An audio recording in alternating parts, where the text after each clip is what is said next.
एक और बड़ी जानकारी मिल रही है जहां यूएई के औद्योगिक इलाके में भी अटैक हुआ है। यूएई के औद्योगिक इलाकों में हमले, ईरानी ड्रोन से फैक्ट्री में आग लगी है, यहां पर हमले किए जा रहे हैं। तो ये तस्वीरें भी आपको दिखाएंगे, लेकिन उससे पहले बड़ी जानकारी, यूएई के औद्योगिक इलाके में हमले, तो ईरानी ड्रोन से फैक्ट्री में आग लगी है। ये देखिए तस्वीरें भी सामने आ गई हैं। ये देखिए उठता धुआं, आग की लपटें दिखाई दे रही हैं। औद्योगिक फैक्ट्री में, क्षेत्र में हमले की ये तस्वीरें।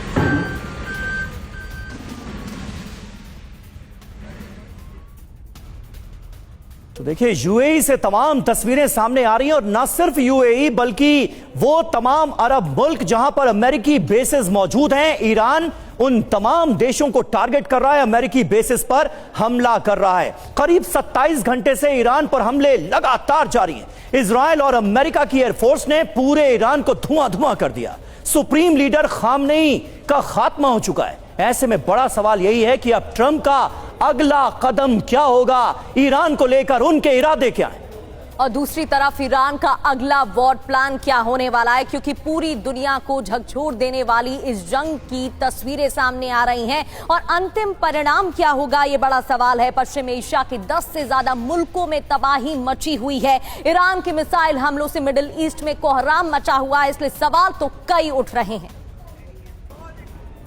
और अहम खबर बहरीन से भी है। बहरीन में अमेरिकी सैन्य अड्डे पर हमला हुआ है। ईरान के हमले से अमेरिकी बेस धुआं धुआं हो गया। अमेरिकी सैन्य अड्डे पर हमले का ये नया वीडियो अब आप देखिए। ईरान के हमले के बाद कई जोरदार धमाके हुए हैं। ये देखिए बहरीन में जो अमेरिकी बेस था उसे किस तरह से ईरान ने निशाना बनाया है, और बड़े पैमाने पर यहां तबाही मची है। कितनी घातक मिसाइलों से बड़े हमले को अंजाम दिया है ईरान ने बहरीन के अंदर, जहां पर अमेरिकी बेस था। देखिए पूरा इलाका दहल गया है।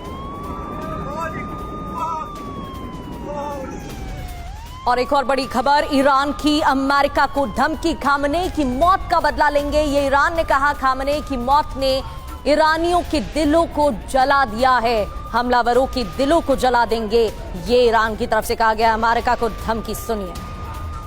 तो देखिए ईरान की सीधे तौर पर अमेरिका को धमकी सामने आई है, यानी खामनेई के रहते हुए जो ईरान का रुख था, आज भी ईरान खामनेई के जाने के बाद उसी रुख पर कायम नजर आ रहा है, और कह रहा है कि किसी भी हाल में आत्मसमर्पण का सवाल नहीं है, सरेंडर का सवाल नहीं है। अमेरिका को अपने किए की जिम्मेदारी तय की जाएगी और उसे भुगतना पड़ेगा। इसका अंजाम, ईरान में हुई स्ट्राइक का अंजाम भुगतना पड़ेगा अमेरिका को। और इस बीच अहम खबर है, MQ-9 रीपर ड्रोन को मार गिराया गया है।